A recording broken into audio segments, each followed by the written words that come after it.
chose a side that was not yours, aligning themselves against your spirit, the ones who went quiet when you needed their voice most, the ones who turned what you shared in vulnerable moments into ammunition, weaponizing your trust. They did not derail your destiny. Oh no, my beloved, they accelerated it. Like a rocket shedding its booster stages, the pressure of their departure propelled you forward with unforeseen speed and force. Because the version of you that needed their validation, that clung to their approval like a life raft in a turbulent sea, that needed their blessing before you dared to believe in your own sacred calling, that dependent, tentative version of you could not survive where God is taking you. That version would have crumbled under the weight of the new mantle, unable to carry the glory of the coming season. And so the Most High, in His infinite and sometimes uncomfortable mercy, a mercy that feels like a surgical incision designed for ultimate healing, allowed the very people whose opinion mattered most to withdraw it. Not to destroy you, not to leave you broken beyond repair, but to free you, to untether you from the earthly expectations and limited visions of others, so that your spirit could soar into the boundless expanse of His divine intention for your life. It was a liberation disguised as abandonment, a profound act of love veiled in pain. But here's where it goes deeper, and I need you to stay with me, because this is where most people stop short of the full healing, mistaking a pause for a complete cessation of the journey. Many reach a certain point of understanding, a cognitive grasp of these truths, but they hesitate to descend into the subterranean chambers of the heart, where the deepest work of transformation truly resides. There is a grief that has no language. It is not the grief of death, though it shares a similar hollowness, a similar void. It is not even the grief of betrayal in the traditional sense, for betrayal implies an intentional act of malice, a conscious turning against. This grief is far more subtle, more complex, and thus often unacknowledged. It is the grief of recognition, the poignant, soul-shattering moment you finally see a person clearly, stripped of the elaborate costumes of your hopes and expectations, without the rosy lens of who you needed them to be. And what you see, with stark, undeniable clarity, is someone who simply does not have the capacity to honor what God placed inside of you. They are not malevolent, they are simply limited. Their vessel is too small, their spiritual bandwidth insufficient to truly hold, affirm, or reciprocate the divine magnitude you carry. And that grief is complicated because you cannot be angry at someone for the limits of their capacity, just as you cannot be angry at a teacup for not holding the ocean. You can only mourn the version of the relationship you were hoping for, the sacred bond you longed to share, the one that never existed outside of your own profound longing for it, a phantom limb of the heart. This mourning is for an imagined future, a longed-for connection that was never destined to manifest in the earthly realm with that particular soul. What most people do in that grief is make a vow, quietly, without even realizing it, in the searing middle of the hurt. They make an internal agreement that sounds like protection, but functions like a prison. It's a silent oath sworn in the chambers of the wounded heart, whispered under the breath of shattered expectations. They say, "I will never let anyone that close again," erecting emotional barricades. They say, "I will keep my real self hidden from now on," retreating behind an impenetrable veil. They say, "I will not let my heart reach toward anyone who has the power to wound me like this," severing the tendrils of potential connection. And those vows feel wise in the moment of pain. They feel like wisdom dressed in the language of self-preservation, cloaked in the deceptive comfort of controlled vulnerability. But they are not wisdom. They are walls. They are fortifications built not just to keep out future pain, but to keep you locked in. And walls do not discriminate. They keep out the pain, yes, but they also inadvertently keep out the provision. They block the divine blessings intended for you, the open gates God has prepared. They keep out the people God is sending next, the true allies, the soul family, the covenant connections that are essential for your unfolding destiny. They keep out the love that was assigned to this next season of your life, a love designed to heal, affirm, and celebrate the authentic you. These vows, while born of pain, ultimately perpetuate isolation, creating a desolate landscape where true intimacy cannot flourish. And what's coming next in this message will likely challenge the thing you have been most certain about, shaking the foundations of long-held assumptions within your spirit. Stay with me. Do not pull back now, for we are on the precipice of a profound revelation that could shatter old paradigms and birth new freedom. Because the question you have been carrying, the one underneath all of it, the raw, aching inquiry that churns beneath the surface of your conscious thoughts, the one that surfaces at 3 a.m. when the house is quiet, when the world is hushed, and the grief has no more places to hide, is not really about them. It is not really about what they did, or why they did it, or whether they will ever see what they could not see before, or even acknowledge their role. The real question, the foundational inquiry your spirit has been circling without landing on, like a bird seeking a solid branch in a storm, is this: can I trust what God is building if the materials He used to shape me were people who broke me? Can divine purpose truly emerge from such fractured, imperfect origins? And the answer to that question is not just yes. The answer, with resounding certainty, is that there is no other way. Because the Most High does not build soft things. He does not craft fragile vessels for mighty purposes. He does not build people designed to carry immense spiritual weight, to walk through fire, to stand as pillars of light in a darkening world, out of comfortable, unblemished material. He builds them out of pressure, like diamonds formed in the earth's crushing embrace. He builds them out of fire, like refined gold emerging from the crucible, purified and brilliant. He builds them out of the exact kind of pain that teaches you things comfort never could. Lessons of resilience, compassion, discernment, and unwavering faith.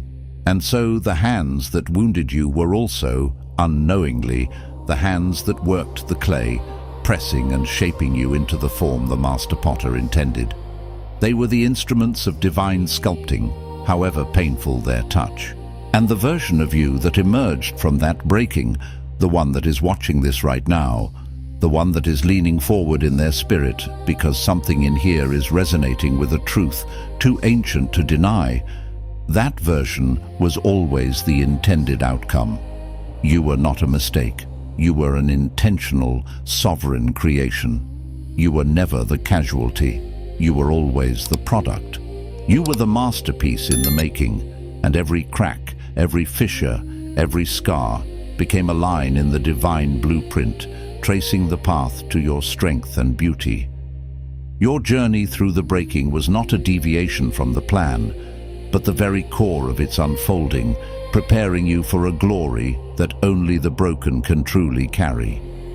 Coming up, the hidden agreement you made with their opinion of you that is still operating in the background of your decisions. This is the layer most people never reach, a subconscious contract that binds them even after the external ties have been severed. Do not move. Stay with me, for this revelation holds the key to unlocking your next level of freedom. Because here is something you have not yet fully confronted, a subtle yet pervasive influence that whispers in the quiet corners of your mind. You graduated from needing their approval, a monumental leap indeed, but you have not yet graduated from measuring yourself by the standard they established. Even now, even in your profound growth, even in your fervent pursuit of purpose, as you stand on the cusp of your divine assignment, there is a voice in your decision-making that sounds remarkably like theirs. It sounds like their hesitation, a familiar tremor of doubt.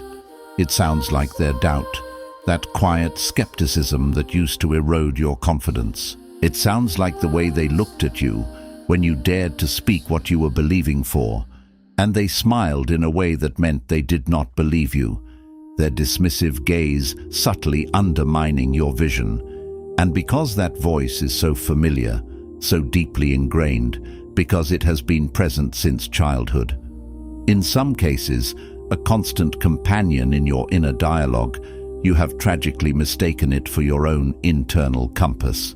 You have been calling their fear your wisdom, cloaking their limitations in the guise of prudence.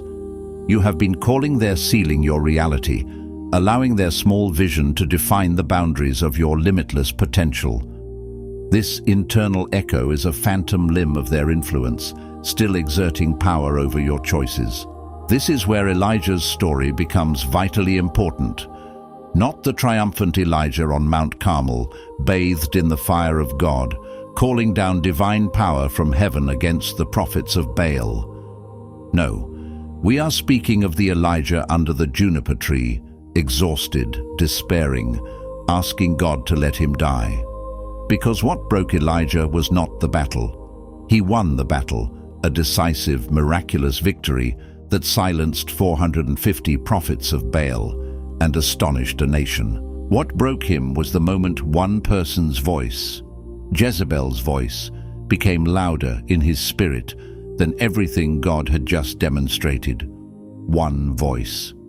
One threat from a woman whose power had just been utterly annihilated. One opinion from someone who had already proven they were on the wrong side of divine truth.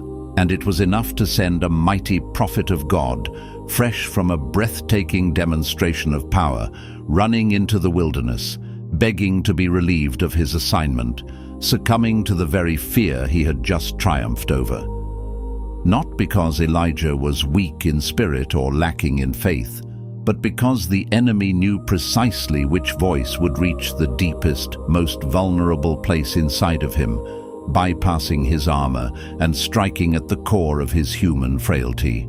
The enemy always knows which voice will bypass your armor, because the enemy has been studying you, studying your vulnerabilities, studying the patterns of your family dynamics since before the armor was even built. Jezebel's words unlocked an ancient fear within him, a generational wound, and that is why it held such disproportionate power. And for you, that voice belongs to someone in your family, a parent, a sibling, an elder figure whose words carried undeniable weight in your formative years. And it got in deep, embedding itself in the foundational layers of your psyche. And what the Most High is asking you to do right now is not to hate that person, for bitterness only binds you further. Not to cut them off with bitterness or malice, for that often leaves a festering wound within your own soul. Not to perform a strength you have not yet grown into, putting on a false facade of indifference or unfeeling. He is asking you to do something far more precise and far more difficult, an internal act of spiritual surgery.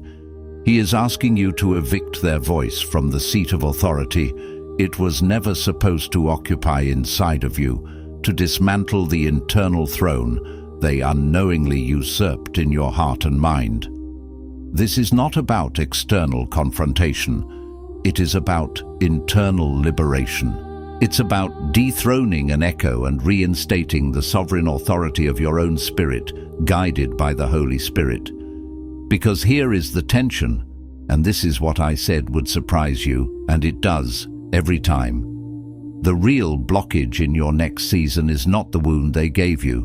Wounds, though painful, are often superficial in the grand scheme of things. Wounds heal, given time, attention, and divine grace. The real blockage is the permission structure the wound installed. It's the invisible architecture of self-doubt and limitation built upon the foundation of that hurt. It's the part of you that now asks, before every bold move, before every courageous step toward your assignment, before every utterance of your deepest truth, would they think this is too much? Would this confirm what they always said about me, reinforcing their negative prophecies? Would this prove them right, validating their skepticism and limiting beliefs? This subconscious seeking of permission, this internal interrogation against their phantom judgment, is the invisible tether that still holds you back.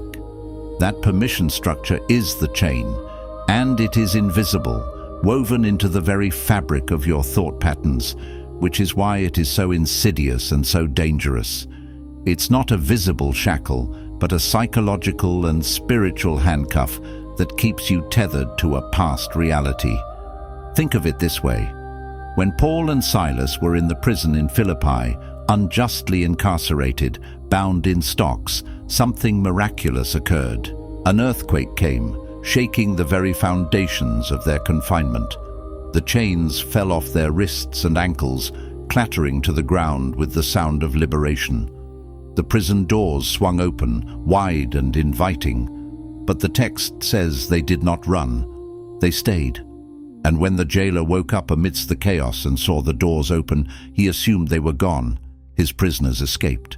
He assumed that the absence of chains meant the absence of people, that physical freedom automatically equated to immediate flight. But Paul had to call out from the dark, from the shadows of the open cell, and say, "We are still here. Do not harm yourself. We are still here." And in that staying, in that profound act of faith and conscious choice not to flee, something transformative occurred. Not just for Paul, not just for Silas, but for the jailer himself and his entire household, who ultimately came to faith and found salvation. The point is this: sometimes God removes the chains long before he moves you. He breaks the physical and spiritual bonds, but he leaves you in the familiar territory, in the space between the broken chain and the open door. And the invitation in that space is to realize the thing that was holding you was never as permanent or as powerful as you believed. It was not the chain itself that truly bound you, but the agreement with the chain, the belief in its authority. Your chains are already broken. The spiritual shackles have been shattered by the power of God's redemptive work in your life. The question is whether you are still sitting in the posture of someone who is bound, still clinging to the illusion of captivity, even when the doors are flung wide open and freedom beckons. Are you waiting for an external sign to move when the internal shift has already occurred? And this is where we reach the layer I promised you. The thing beneath everything, the deepest truth that lies buried under the accumulated debris of hurt and healing. The thing you were not expecting to find at the bottom of this particular wound, because it challenges a very fundamental, almost unspoken longing within the human heart. You are not afraid of being rejected by them again. That particular wound, while painful, has created a scar tissue of resilience. You passed that test, you survived that fire, and your spirit knows it. What you are quietly, almost imperceptibly afraid of, and I need you to sit with this truth, let it settle into the deepest recesses of your being, is being fully accepted somewhere else. Because if you are fully accepted, fully seen, fully honored, truly celebrated in a new room, a new community, a new season, or by new covenant connections, it will mean that the old room, the original space you yearned to belong to, the family or community you were born into, was never going to be able to hold you. Not because of a flaw in you, but because of a fundamental mismatch of capacity and spiritual architecture. And that truth, the searing, liberating truth that you were simply too much for the space you were born into, that you were designed for an expanse they could not comprehend, carries a grief all its own. It is the grief of releasing the illusion of a place that never truly fit, because it means that no version of you, not a quieter version, not a smaller version, not a more palatable or manageable version, not a version that sacrificed its truth for their comfort, would have changed the outcome. They were never equipped for what you carried, never built to contain the magnitude of your anointing or the breadth of your vision. and you could not have saved the relationship by being less. All you would have done was delay the inevitable while diminishing the divine within you, shrinking your spirit to fit a mold too small for God's grand design. This is not about their malice, but their limitations, not about your unworthiness, but your uncontainability in that confined space. That is not failure. That is covenant clarity. It is a divine discernment that illuminates the true boundaries of your belonging, revealing where your spirit is meant to thrive versus merely survive. And it is one of the most painful and most liberating revelations a person can receive, for it shatters the illusion of lack and ushers in the expansive truth of your inherent worth and divinely appointed space. It's the moment you stop blaming yourself for not fitting into a space that was never designed for your authentic self. Now, what I need you to do before you sleep tonight, before you let this message become mere information instead of a living, breathing transformation within your spirit, is this. I need you to identify the voice, not the person. Let go of the person and their actions, for that is a different layer of healing. Focus solely on the voice. The specific phrase, the specific tone, the specific internal whisper that sounds remarkably like their hesitation, their doubt, their judgment inside your own head. Pinpoint it, name it, write it down if you need to give it form and make it tangible. And once you name it, once you shine the light of awareness on this insidious echo, you can begin to dismantle the authority it was never meant to have, reclaiming your internal sanctuary. This is the work, not the forgiveness you perform publicly, a performative act for outward consumption, not the healing you announce on social media, seeking external validation for an internal process. This is the quiet, daily, sometimes unglamorous work of reclaiming your own internal narrative from the people who were never qualified, never anointed, and never capable of authoring it. It is the sacred, persistent work of disentangling your true self from the inherited limitations and false perceptions imposed upon you. Place your hand over your heart right now and speak this with full intention, letting each word resonate with the truth of your spirit and declaring your liberation. I release every voice that was never mine to carry. I release the permission structure built by rejection. I release the grief of a room that could not hold me, and I forgive myself for spending years trying to make myself fit. I declare that my identity was not formed by who rejected me, it was confirmed by it. I am not behind. I am not broken. I am not too much. I am exactly what the Most High designed, and the pruning that felt like loss was preparation for the harvest that is already on its way. From this moment forward, I move without asking permission from the past. I walk into this next season whole, clear, and chosen, not because I earned it, because I was always it, and that has never changed. If this message broke something open in your spirit today, do not let it close back up. Leave a word in the comments, just one word that describes what shifted in you, and that word becomes part of your declaration. Share this with someone who is carrying this same wound in silence, because some people are one message away from the turning point, and they do not even know it. You found this because you were ready. Someone in your life is ready too.